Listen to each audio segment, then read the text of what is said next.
नमस्कार दोस्तों। आज मैं आपके लिए एक भक्तिपूर्ण कहानी लेकर आई हूँ। एक नगर में एक सेठ सेठानी रहते थे। सेठ गणेश भगवान के बहुत बड़े भक्त थे। उन्हें विश्वास था कि जो भी कुछ उनको मिला है वह सब गणेश जी की कृपा से ही मिला है। उन्होंने अपने घर के मंदिर में गणेश जी की मूर्ति की स्थापना की थी। वह प्रतिदिन नियम से पूजा पाठ करते थे और फिर उन्हें भोग लगाते थे। उसके बाद ही वह भोजन करने बैठे थे। हर वक्त जय गणेश की माला जपते रहते थे। उनकी पत्नी नास्तिक थी। उसे सेठ का प्रतिदिन पूजा पाठ करना पसंद नहीं था।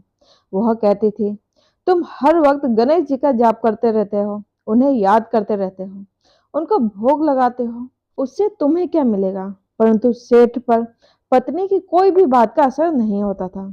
पत्नी मन ही मन कचोटती रहती थी।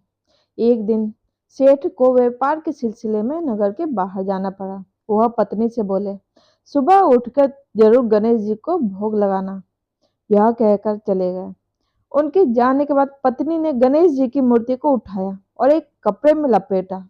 फिर घर के आंगन में जाकर एक कोने में गड्ढा खोदा और गणेश जी की मूर्ति को उसने गाड़ दिया।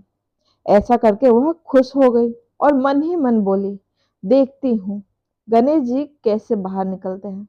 अगले दिन सेठ घर लौट आए। आते ही वह गणेश जी के दर्शन करने मंदिर में गए। वहां जाकर वह हैरान रह गए। वहां से गणेश जी की प्रतिमा गायब थी। सेठ ने अपनी पत्नी से इस बारे में पूछा कि वहां से गणेश जी की प्रतिमा कहाँ गई। सेठ ने पूरा घर ढूंढ दिया पर प्रतिमा कहीं नहीं मिली। सेठ बहुत उदास हो गए। इसी कारण वह दिन भर कुछ खाया भी नहीं। पूरा दिन इसी तरह बीत गया।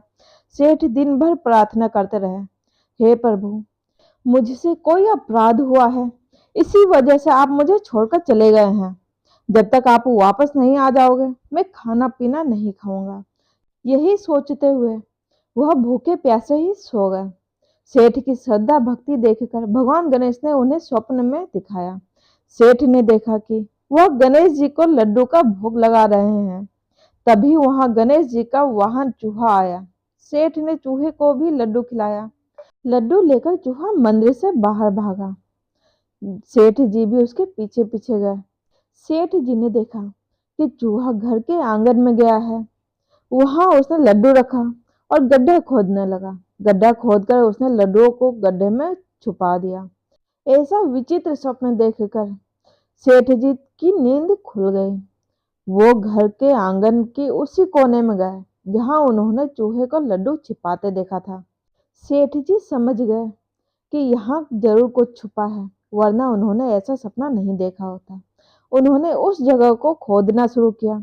थोड़ी सी मिट्टी हटाते ही उन्हें कपड़े में लिपटी गणेश जी की मूर्ति दिखाई पड़ी। मूर्ति मिलते ही सेठ जी खुशी से झूम उठे। उन्होंने प्रतिमा निकाली और उसे दूध से नहला धुलाकर फिर से मंदिर में स्थापित कर दिया। उन्होंने बड़ी श्रद्धा से पूजा पाठ संपन्न किया। फिर वह पत्नी के पास गए और सारी बातें वो उन्हें बता दी। यह सुनकर उनकी पत्नी भी आश्चर्य में पड़ गई। वह दौड़कर मंदिर में गई और गणेश जी से क्षमा मांगने लगी और उसने सेठ जी से भी माफी मांगी। गणेश जी का चमत्कार देखकर वह भी हैरान रह गई। वह सेठ जी से बोली, हम दोनों मिलकर गणेश जी को भोग लगाएंगे, उनकी आराधना करेंगे। गणेश जी की कृपा से उनका घर धन दौलत से भर गया। दोस्तों, गणेश जी हमेशा अपने भक्तों की कृपा करते हैं। आशा है कि आपको मेरी ये कहानी अच्छी लगी होगी।